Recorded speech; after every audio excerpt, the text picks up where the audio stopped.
where we didn't smoke any pot or no drinking at all, nothing for a month. And when I did it, one of the things I found was that after about, I don't know how many days, but it was noticeable that I would have these incredibly vivid dreams. And then I had read that marijuana does something to suppress heavy REM sleep. Like what is happening there? Yeah, so both of those chemicals, both of which are used as a sleep aid, alcohol and marijuana, are actually very good at blocking your dream sleep, your rapid eye movement sleep.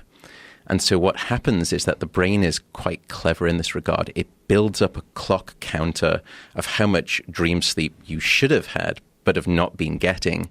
Whoa. And it starts to develop this increasing appetite and hunger for dream sleep, so that finally when the alcohol actually gets out of your system, Sober October, Yeah. love the name, that's all of a sudden where you get what's called a REM sleep rebound effect, where you not only get the normal amount of REM sleep that you would normally have, you get that, plus the brain tries to get back some of that dream sleep that it's been losing over the past maybe 11 months.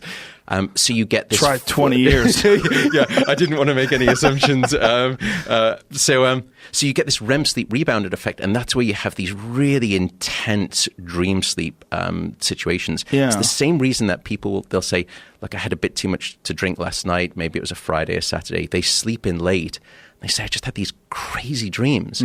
What happens there is a kind of an acute version where the alcohol is swirling around in your system.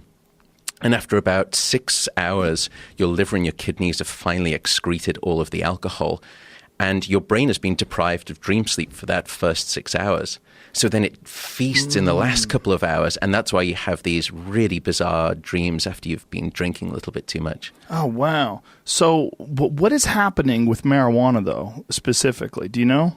Yeah, so marijuana, it does help people, it puts people to sleep quicker. Although I think that the question is whether it's really naturalistic sleep or not that they go into. Certainly with alcohol, it's not. That nightcap idea is a misnomer. Alcohol will it's a form of drugs that we call the sedatives, and sedation is not sleep. It's very different, but we often mistake one for the other.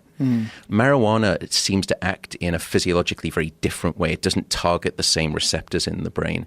So it's unclear whether the speed with which you fall asleep after having a session with marijuana is actually natural sleep. Let's assume it is. The problem, however, is that it then will start to disrupt REM sleep. It will start to block the process. We think perhaps at the level of the brainstem, which is where these two types of sleep, non-REM and REM sleep, will actually get sort of worked out. That's where marijuana may actually impact dream sleep and shut it down and block it. Have there been any studies on chronic marijuana smokers, like those dawn to dusk type characters that just are constantly high, like, and what happens to their brain from not, because they must never hit REM sleep? Yeah, so people haven't looked at marijuana. They have looked at alcohol, though. Exactly that. So what happens is if you look at alcoholics, they will have something often when they come off alcohol, something called delirium tremens, which is where sort of DT, there what happens is that the alcohol has been blocking dream sleep for so long, and the pressure for dream sleep is built up so powerfully in the brain, it actually just spills over into wakefulness.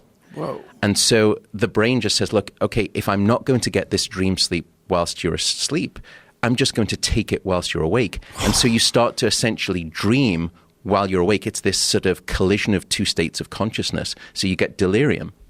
Wow. I was